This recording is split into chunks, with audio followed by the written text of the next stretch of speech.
The night was thick with a suffocating fog as Ethan Miller drove his aging pickup truck down the desolate dirt road leading to the green farm. The headlights pierced the mist, revealing glimpses of gnarled trees that seemed to reach for him like skeletal hands. The farm had been abandoned for years, but tonight it was anything but silent. Low, guttural moans carried on the wind, mixing with the distant cries of animals in agony. As Ethan parked near the dilapidated barn, a shiver ran down his spine. The air was heavy, laden with a metallic tang that clung to the back of his throat, as if the land itself were bleeding. The first sign of something wrong was the cattle. The animals, those that hadn't succumbed, were huddled together, their eyes wide and glowing faintly in the darkness, reflecting the dim light like eerie mirrors. They moved in jerky, unnatural patterns, occasionally breaking into fits of trembling, as if some unseen force gripped them. One cow, separated from the rest, emitted a sound that could only be described as a guttural scream, its body convulsing before collapsing into a motionless heap. Ethan approached cautiously, his flashlight beam shaking in his hand. The cow's hide was marred by strange, jagged markings, as though clawed by something too large to be a predator from these parts. The barn loomed ahead, its warped wooden frame barely standing, as if held together by the very malevolence that seemed to permeate the air. Ethan's flashlight revealed strange carvings etched into the doorframe, symbols that sent a chill through his very bones.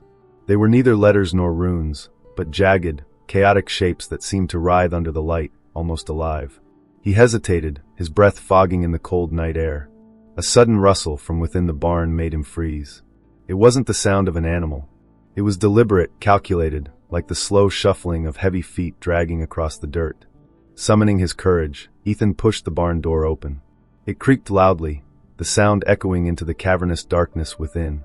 The air inside was worse, thick and rancid, carrying the overwhelming stench of decay. His flashlight flickered momentarily as he scanned the interior. Shadows danced erratically across the walls, and something glistened wetly in the far corner.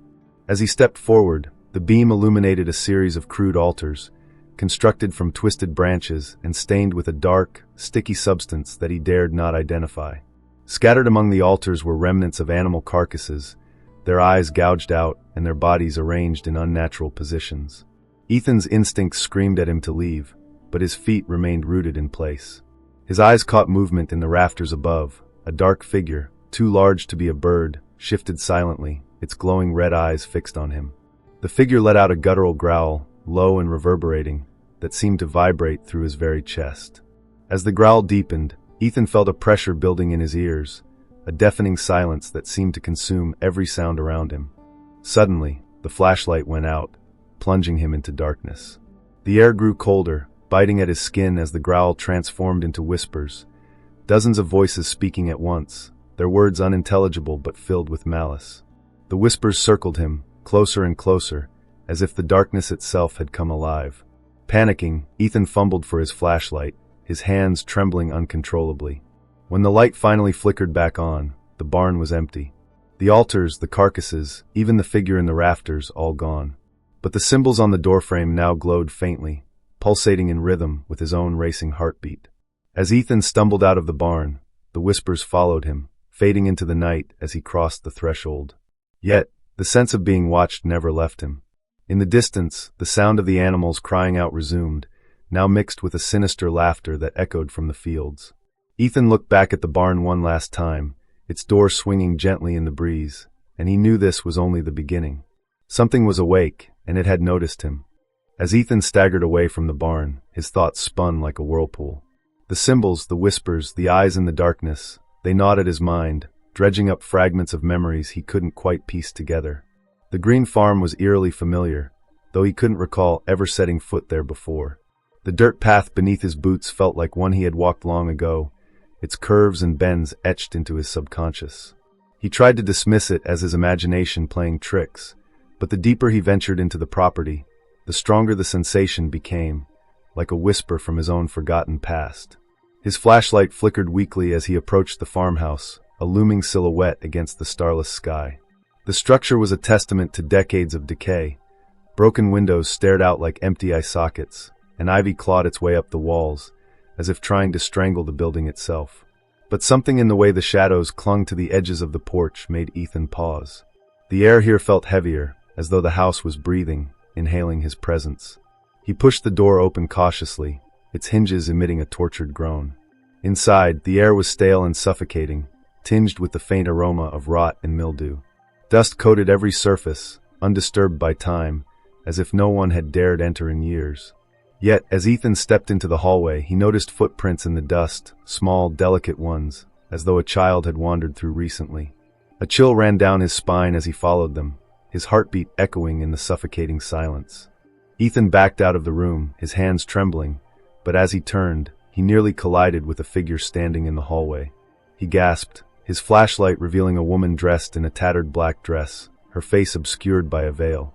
Her hand stretched toward him, pale and skeletal, clutching a small, familiar object. It was a toy, a wooden train with chipped red paint. Ethan's stomach churned as he recognized it. It had been his favorite toy as a child, but he had lost it the night his family fled their farm without explanation.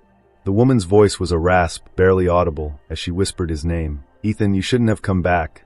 Before he could respond, she vanished, her presence replaced by the oppressive silence of the empty hallway. Yet, the toy remained on the floor where she had stood, an undeniable relic of his past.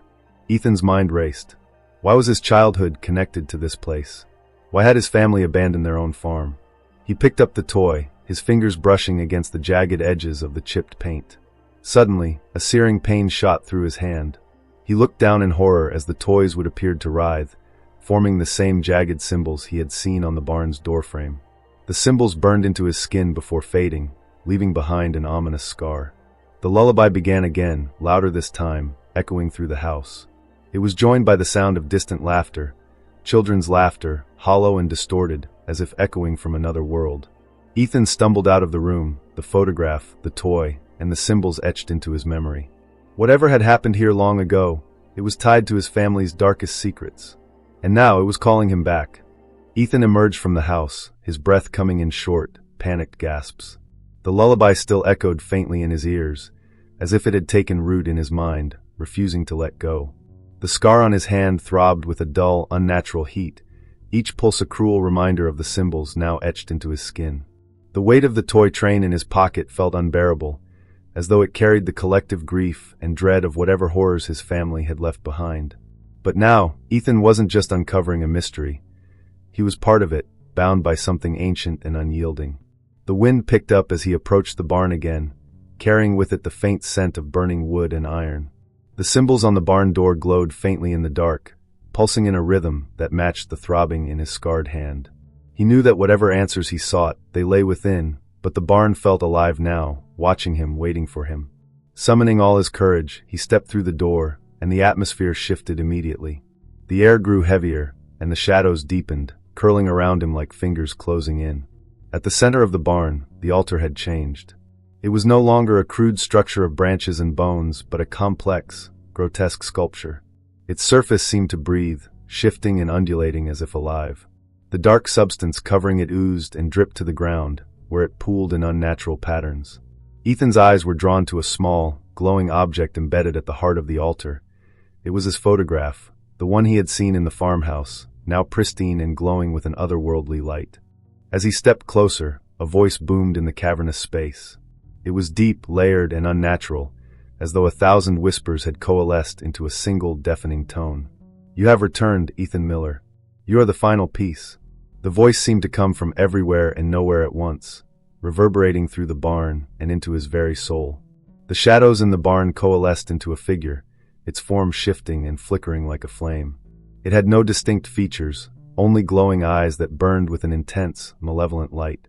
The entity stretched an arm-like appendage toward him, and Ethan felt a wave of cold wash over him, paralyzing him in place.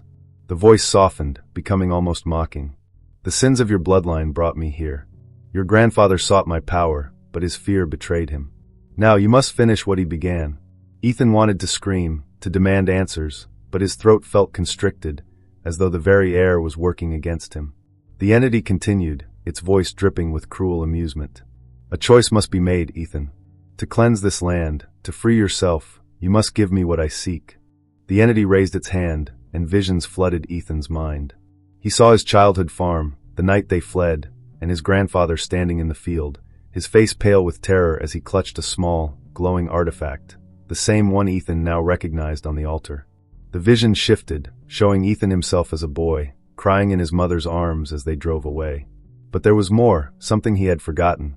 In the back seat of the car, his hand clutched the wooden toy train, its red paint freshly smeared with something dark and viscous. The visions ended abruptly, leaving Ethan gasping for air.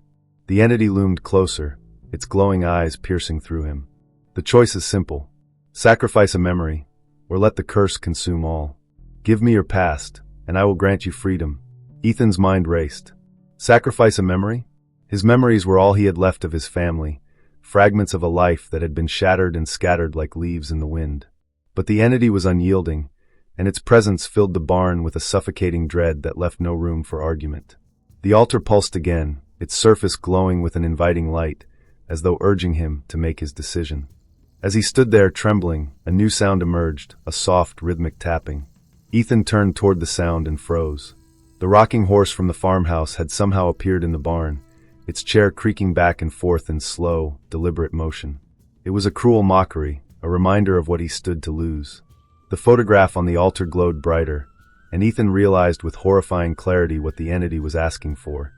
It wanted his most precious memory, the face of his mother, the sound of her voice, the warmth of her embrace. To give that up would mean erasing the last piece of her he had. Tears streamed down his face as he stepped closer to the altar, the glowing photograph almost blinding now. His hand hovered over it, the scar burning fiercely. The entity's voice hissed in his ears. Decide, Ethan. Your memory or their lives. The cries of the animals outside grew louder, mingling with faint, ghostly screams from the house. He knew the curse was spreading, its hunger growing with each passing second. Finally, with a trembling breath, Ethan made his choice. His hand closed around the photograph, and the room exploded with light. Pain ripped through him as the scar on his hand flared, the symbols twisting and shifting like molten metal. He screamed as the memory was torn from him, leaving an aching void in its place. The entity's laughter echoed in the barn as the light dimmed, and Ethan collapsed to his knees. When he opened his eyes, the barn was empty. The altar was gone, the symbols had vanished, and the photograph was nothing but ash in his hand. The curse seemed to have lifted. Outside, the animals were quiet, and the air no longer carried the stench of decay. But Ethan felt hollow, a part of him irreparably missing. He couldn't remember her face, no matter how hard he tried. All he could recall was the wooden train and the suffocating dread that would haunt him forever. As he stumbled out into the night, the entity's final words whispered through the wind. You have given me what I sought, but the debt is never truly paid. Ethan staggered out of the barn, the memory of his mother's face now a blank void in his mind.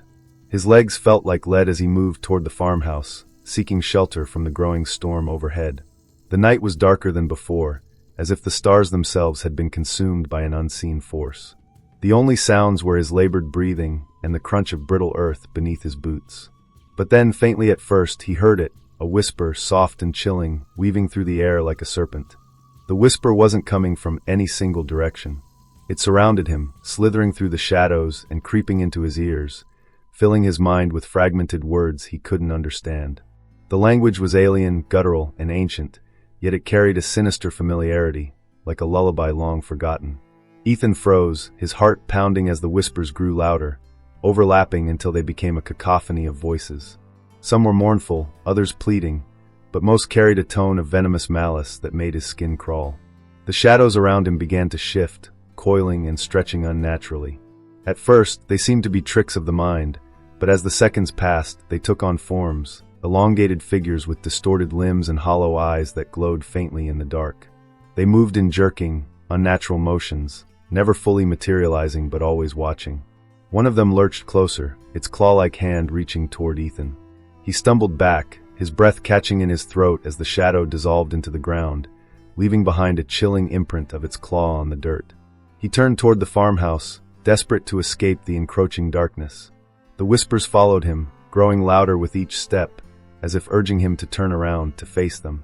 He refused, focusing on the faint outline of the house ahead. When he reached the porch, he found the rocking chair swaying gently in the windless night, its creak matching the rhythm of the whispers. Ethan hesitated, his hand hovering over the doorknob, when he noticed something scrawled across the door in fresh, dripping symbols, the same jagged runes that had burned into his hand. As he pushed the door open, the whispers abruptly stopped, replaced by an oppressive silence that pressed down on him like a physical weight. The air inside was colder than before, each breath visible as a puff of mist. His flashlight flickered, casting erratic beams that illuminated the hallway in brief, disorienting bursts. The shadows seemed to deepen with every flicker, pooling in the corners and stretching toward him like living things. He moved cautiously through the house, his footsteps echoing unnaturally loud in the silence. The whispers returned, now softer but more insidious, as if they were inside his head. They spoke his name, over and over, each voice dripping with malice. "Ethan! Ethan! You should have left!" He shook his head, trying to drown them out, but they grew louder, drowning his thoughts in their maddening chorus.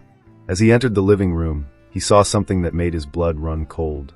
A mirror hung crookedly on the wall, its surface cracked and smeared with grime. But it wasn't his reflection that stared back. Instead, the face of a young boy, his younger self, peered through the glass, his eyes wide with terror. The boy mouthed silent words, his expression desperate, before a dark hand emerged from the shadows in the reflection and yanked him out of view. The mirror shattered, and Ethan felt a sharp pain in his chest, as though the shards had pierced his very soul. The room suddenly plunged into total darkness. His flashlight died, leaving him alone with the whispers, which now erupted into cruel laughter.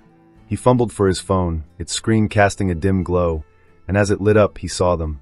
Figures standing in a circle around him, their hollow eyes glowing in the dark. They didn't move but seemed to grow taller, their distorted forms stretching upward until they vanished into the shadows above.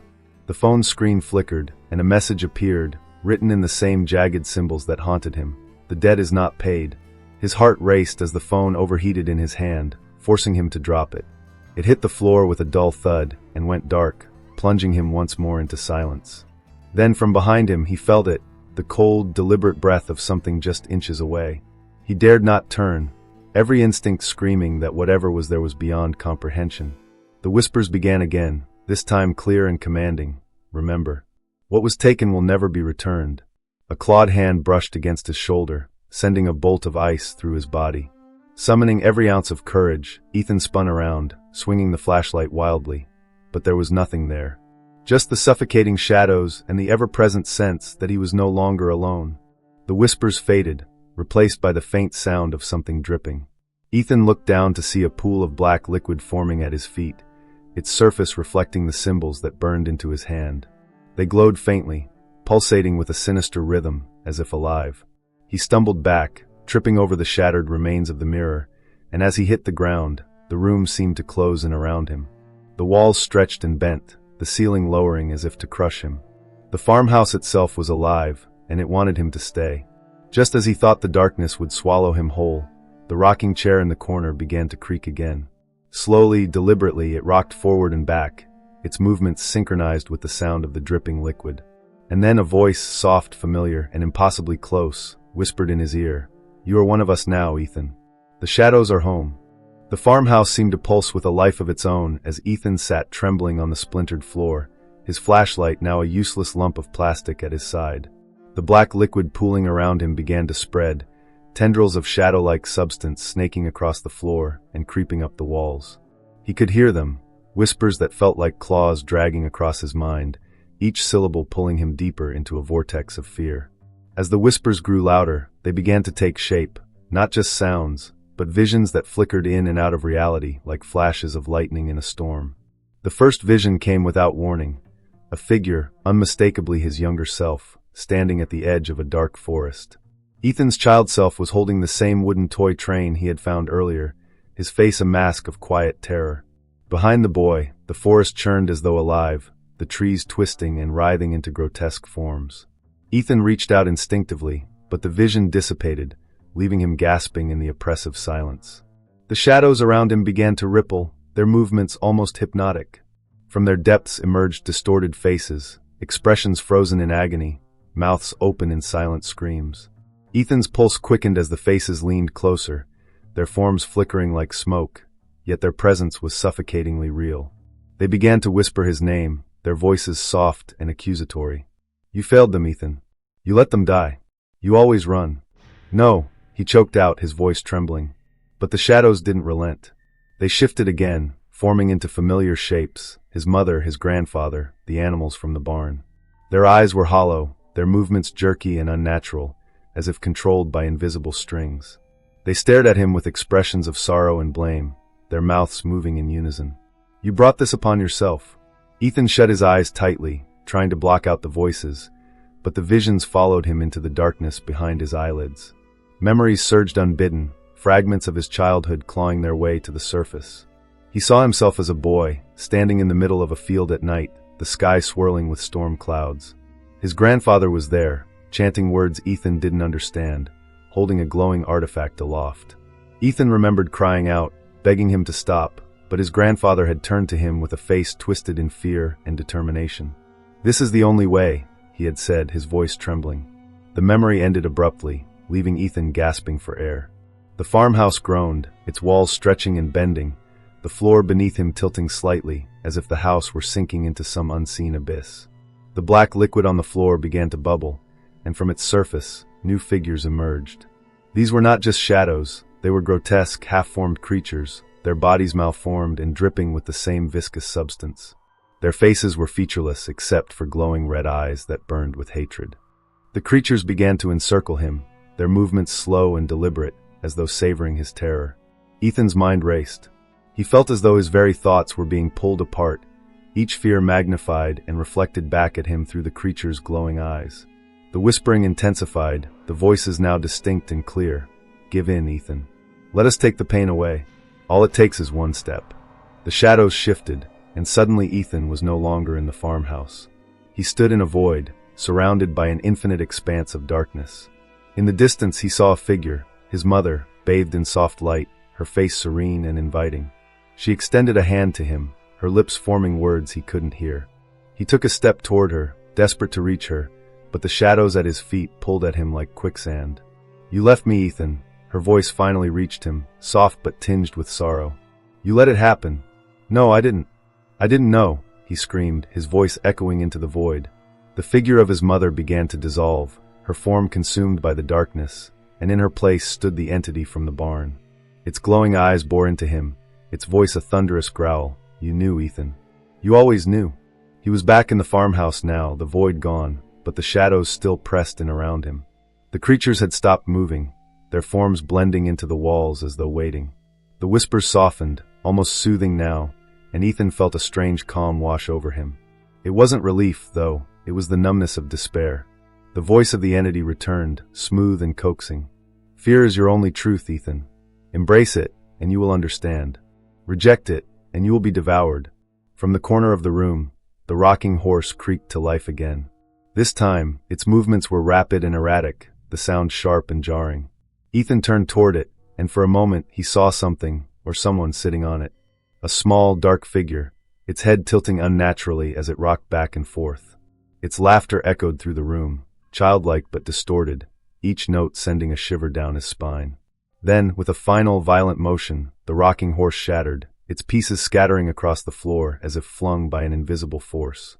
Ethan dropped to his knees, the weight of the shadows, the whispers, and his own memories pressing down on him. He was losing himself, his grip on reality slipping with every second. The black liquid at his feet began to rise, engulfing him slowly, creeping up his legs. It was cold and suffocating, pulling him down into its depths. As it reached his chest, the whispers grew louder, forming a single, clear command. "Choose." Ethan's heart pounded as he realized what the entity wanted. It wasn't just feeding on his fear. It wanted him to surrender to it, to become part of the darkness that surrounded him. The choice before him was agonizing. Fight and risk losing his sanity, or give in and lose everything else. The liquid reached his throat, its icy grip tightening, and Ethan felt himself begin to sink. His mind raced, the memories of his family flashing before him one last time. As the darkness closed in, he made his choice, his trembling voice barely audible over the whispers. "I won't give in." The room exploded with light, the shadows screaming in agony as they recoiled. Ethan collapsed onto the floor, gasping for air, the black liquid retreating and the whispers fading into silence. But as he looked around, the farmhouse was no longer the same. The walls were cracked and decayed, the air thick with an unshakable sense of loss. And in the corner, where the rocking horse had once stood, a single phrase was scrawled in dripping black letters. "The fear is forever." Ethan's chest heaved as he struggled to his feet. The farmhouse was no longer the same. The walls were warped and blistered, seeping with a black, tar-like substance that dripped slowly to the floor, pooling at his boots. The air itself was suffocating, heavy with a metallic stench that burned his nostrils. The house groaned, the sound deep and guttural, as if the structure itself were alive and in pain. Ethan felt the weight of 1,000 unseen eyes pressing down on him. He knew the entity was near, its presence thick in the air like a storm about to break. The scar on his hand began to burn again, the jagged symbols etched into his skin glowing faintly in the dim light. They pulsed in time with the faint whispers that had returned, though now they felt more insistent, almost commanding. Ethan staggered toward the doorway, but the house seemed to shift around him, the hallway elongating unnaturally, its edges dissolving into darkness. Every step he took felt heavier, as if invisible hands were dragging him backward, deeper into the heart of the farmhouse. A low, resonant hum filled the air, vibrating through the walls and floor. It wasn't just a sound, it was a presence, vast and ancient, pressing against the edges of his mind. The hum intensified, drowning out the whispers, until it culminated in a single, bone-chilling voice that seemed to come from everywhere and nowhere. "You cannot escape, Ethan. This is where it ends." The door at the far end of the hallway slammed shut with a deafening crash, and the floor beneath him began to tremble. From the cracks in the wood, a sickly green light seeped upward, casting eerie shadows that writhed and twisted like living things. Ethan stumbled back as the light coalesced into a figure, a towering, amorphous shape that defied comprehension. It flickered and shifted, its form constantly changing, but its glowing eyes remained fixed on him, burning with a hatred that felt almost personal. The entity's voice returned, softer now, but no less menacing. "Your bloodline brought this curse. Your grandfather's fear unleashed me. And now, you will finish what he began." The creature's form solidified slightly, revealing skeletal hands that reached toward him, each claw-like finger dripping with the same black substance that covered the walls. Ethan felt an overwhelming sense of dread, but he forced himself to stand his ground. "I don't know what you want," he shouted, his voice trembling. "But I won't let you take me." The entity's laughter filled the room, low and guttural, shaking the very foundations of the farmhouse. "You think you have a choice," it hissed. "The debt must be paid. Your memories, your soul, it is all the same to me." The glowing symbols on his hand flared violently, and Ethan cried out in pain. The room around him shifted again, the walls dissolving into a swirling void of darkness and light. He was no longer in the farmhouse, but in the middle of a vast, otherworldly landscape. The ground beneath him was cracked and barren, pulsating with faint, sickly green veins of light. The sky above was an endless abyss, dotted with stars that flickered and died like embers. In the distance, Ethan saw a figure kneeling beside an altar, its form obscured by shadow. As he approached, the figure came into focus. It was his grandfather, his face pale and lined with despair. The old man clutched the glowing artifact, its light dim and flickering like a dying flame. His eyes met Ethan's, and they were filled with a sorrow that pierced him to the core. "Ethan," his grandfather rasped, his voice barely audible over the hum of the void. "I tried to stop it. I thought I could contain it. But the cost, it's too much." The altar began to glow brighter, its light casting long, ominous shadows that stretched toward Ethan like grasping hands. The entity's voice returned, echoing through the void. "He failed, and so will you. The curse will not end until the bloodline is extinguished." Ethan's mind raced as the pieces of the puzzle fell into place. His grandfather had tried to bind the entity, using the artifact as a conduit, but the ritual had gone horribly wrong. The curse had taken root in their family, spreading like a disease. And now it demanded its final payment. The symbols on his hand burned brighter, and Ethan felt a pull toward the altar, as if invisible chains were dragging him forward. The entity's form loomed above it, a towering mass of shadow and light, its eyes locked onto him with a hunger that made his stomach churn. "Offer yourself, and it will end," the voice hissed. "Resist, and you will be consumed." Ethan's knees buckled as he reached the altar, his body trembling with fear and exhaustion. His grandfather's ghostly figure faded, leaving him alone with the entity. The artifact lay before him, its glow steady now, pulsing in time with his racing heartbeat. He realized what he had to do, but the choice was unbearable. The entity extended a skeletal hand, its voice soft and coaxing. "Let go, Ethan. Surrender. The pain will be gone. The fear will end." Ethan stared at the artifact, his hand hovering over it. He knew the moment he touched it, the entity would claim him, and the curse would be passed on to whatever fragment of him remained. But he also knew that refusing meant the curse would grow stronger, consuming everything and everyone it touched. Tears streamed down his face as he whispered, "I'm not afraid of you." With a surge of determination, Ethan grasped the artifact. The void erupted in blinding light, and the entity let out a deafening roar, its form disintegrating into a maelstrom of shadows. The light burned through the darkness, shattering the void into fragments, and Ethan felt himself being pulled back into the farmhouse.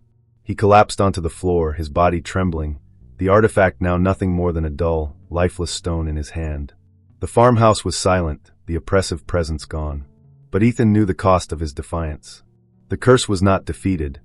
It was waiting, lurking in the shadows, and it had marked him as its next vessel. Ethan lay on the cold, warped floor of the farmhouse, his body trembling as the artifact fell lifeless from his hand. The silence was deafening, pressing against his ears like a physical force. For a brief moment, he thought it was over, the whispers, the shadows, the suffocating presence of the entity, but deep down he knew better. The farmhouse was far too quiet, as though the air itself had been drained of life, leaving only the hollow shell of a place that should not exist. The stillness broke with a single sound, a slow, deliberate knock echoing from the barn outside. It was impossibly loud, reverberating through the walls and floor, rattling the very foundation of the house. Ethan's heart raced as the knock came again, this time followed by a faint scraping, like nails dragging against wood. He pushed himself up, his legs weak and unsteady, and stumbled toward the front door. Through the warped glass pane, he could see the barn in the distance, its silhouette illuminated by an unnatural, pulsating green light leaking through the gaps in its structure. Ethan felt a pull, a compulsion to return to the place where everything began. His hand throbbed painfully, the scar glowing faintly as though urging him forward. He stepped outside into the night, the cold air biting at his skin. The ground beneath him felt wrong, soft and spongy, as if the very earth was rejecting his presence. The sky above was a churning mass of black clouds, devoid of stars, lit only by the strange glow emanating from the barn. Each step toward the barn felt heavier, as though unseen hands were dragging him back. The whispers returned, faint at first, but growing louder with every passing moment. They no longer begged or mocked, now they commanded. "Come. Finish it. You cannot escape." The barn doors stood ajar, swinging gently as though inviting him inside. As he crossed the threshold, the oppressive atmosphere returned, wrapping around him like a vice. The interior of the barn was unrecognizable. The crude altars and carcasses were gone, replaced by a massive, pulsating structure at the center of the space. It was neither flesh nor wood but something in between, its surface shifting and writhing as though alive. Tendrils of black ooze extended from it, anchoring it to the walls and ceiling, and at its heart was a single, glowing eye that watched Ethan with unblinking malice. The entity's voice filled the barn, low and thunderous, shaking the very air. "You cannot resist what you were meant to be, Ethan. The cycle must complete. The bloodline must pay." Ethan clenched his fists, his fear threatening to overwhelm him. "You're wrong," he shouted, though his voice cracked with desperation. "I don't belong to you. My family doesn't belong to you." The eye narrowed, its glow intensifying, and the tendrils began to move, slithering toward him like serpents. The barn trembled, the walls groaning as cracks spread across their surface. "You think you can deny me?" the voice hissed, dripping with contempt. "You were chosen the moment your bloodline called to me. There is no escape. There is no salvation." As the tendrils closed in, Ethan's hand began to burn again, the scar searing with an intensity that made him cry out. He looked down and saw the jagged symbols glowing brighter than ever, their light spreading up his arm like fire. The pain was unbearable, but with it came clarity. He realized that the scar wasn't a curse, it was a key. Driven by instinct, Ethan reached out toward the pulsating structure. The tendrils lashed at him, slicing through his skin and drawing blood, but he didn't stop. With a final surge of strength, he pressed his glowing hand against the surface of the entity's core. The barn erupted in light, blinding and all-consuming, as the entity let out a deafening roar of rage. The light tore through the shadows, dissolving the tendrils and shattering the structure into fragments. The glowing eye burst like a star, releasing a wave of energy that knocked Ethan off his feet. He hit the ground hard, the breath knocked from his lungs, and for a moment, everything was still. When he opened his eyes, the barn was gone.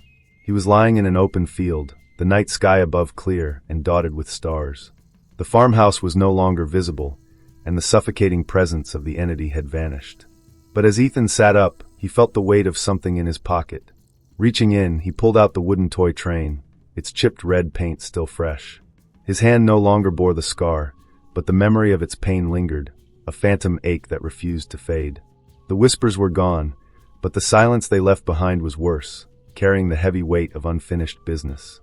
Ethan knew he had driven the entity away, but he also knew it wasn't destroyed. It had retreated, waiting, watching. In the distance, the faint outline of the barn reappeared, its silhouette flickering like a mirage. Ethan's stomach churned as he realized the truth. The curse wasn't broken. The bloodline's debt was only delayed, not erased.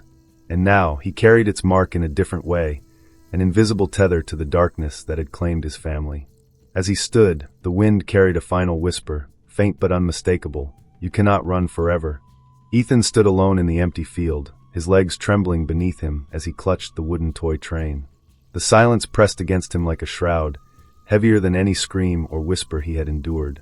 The barn, flickering in and out of reality in the distance, felt like a cruel reminder that he had only bought himself time. The stars above, once hidden by storm clouds, now seemed unnervingly close, as if they were watching, silently judging his every move.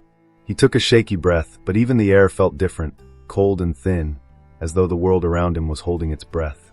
The wind began to pick up, swirling through the tall grass and carrying with it faint echoes of the whispers he thought he had banished. "Ethan." The sound was distant, almost indistinguishable from the rustling leaves, but it sent a chill through his entire body. He turned in a slow circle, his eyes scanning the horizon, but nothing moved. The land stretched out endlessly, devoid of life, as if the world itself had been drained of its essence. Yet, he couldn't shake the feeling that he was being watched, not by something tangible, but by the shadows themselves. As he began to walk, the ground beneath his feet felt wrong, soft and shifting like the surface of a living thing. Each step was accompanied by faint, wet squelches, though the grass appeared dry. He dared not look down, afraid of what he might see. The farmhouse and barn were gone now, swallowed by the dark horizon, leaving him stranded in an unfamiliar landscape that seemed to shift subtly with every passing second. It wasn't just the land that was changing. The very air seemed alive, carrying with it a faint, rhythmic hum that grew louder the farther he walked. Suddenly he felt it, a pull deep in his chest, a sensation like an invisible hand gripping his heart and guiding him forward. He tried to resist, planting his feet firmly in the ground, but the pull only grew stronger, yanking him toward a distant point where the horizon seemed to blur and ripple like water. His legs moved involuntarily, his steps quickening as though he were being dragged. The toy train in his hand grew heavier, its chipped surface unnaturally warm, as if it too was alive. When he reached the blurred horizon, the landscape shifted violently. He was no longer in the open field, but standing in a dense, mist-shrouded forest. The trees were impossibly tall, their gnarled branches stretching upward into an endless void. The ground was covered in a thick layer of fog that clung to his ankles like chains, and the air was filled with a faint, metallic tang. In the distance, he saw a faint glow, green and pulsating, like the heart of some unseen creature. His body moved toward it, his mind screaming in protest, but his feet obeyed the pull. The glow led him to a clearing where an ancient well stood at the center. Its stones were cracked and covered in moss, but the symbols etched into its surface were unmistakable, the same jagged markings that had burned into his skin. The well exuded an unnatural energy, the air around it shimmering like heat waves. Ethan felt the pull intensify, his chest tightening as though his very soul was being drawn into the dark abyss within. As he approached, he noticed something lying at the edge of the well, a photograph, its edges worn and stained. His hands trembled as he picked it up, and his breath caught in his throat. The image was of his family, taken years before the night they fled their own farm. He saw himself as a child, standing between his mother and grandfather, all of them smiling. But the longer he stared, the more the photograph began to change. The smiles faded, replaced by expressions of fear and anguish. His mother's eyes turned hollow, and his grandfather's face twisted into a grotesque mask of guilt. The whispers returned, louder this time, and Ethan staggered back as the well began to tremble. Shadows erupted from its depths, writhing and coiling like snakes, their movements unnervingly deliberate. They didn't attack but circled him, forming a barrier that trapped him in the clearing. The whispers coalesced into a single, deep voice, the entity's voice. "Did you think it was over, Ethan? Did you think you could escape?" Ethan gritted his teeth, his knuckles white as he gripped the photograph and the toy train. "I beat you," he growled, though his voice shook with uncertainty. "You're gone." The entity laughed, a sound that reverberated through the forest like a thunderclap. "You cannot defeat what you are bound to." The The debt remains. You are marked, Ethan, and so is your bloodline. This is only the beginning. The shadows closed in, their forms twisting into grotesque imitations of the people he had lost, his mother, his grandfather, even himself as a child. They stared at him with hollow eyes, their mouths moving silently, though he could feel their accusations in his mind.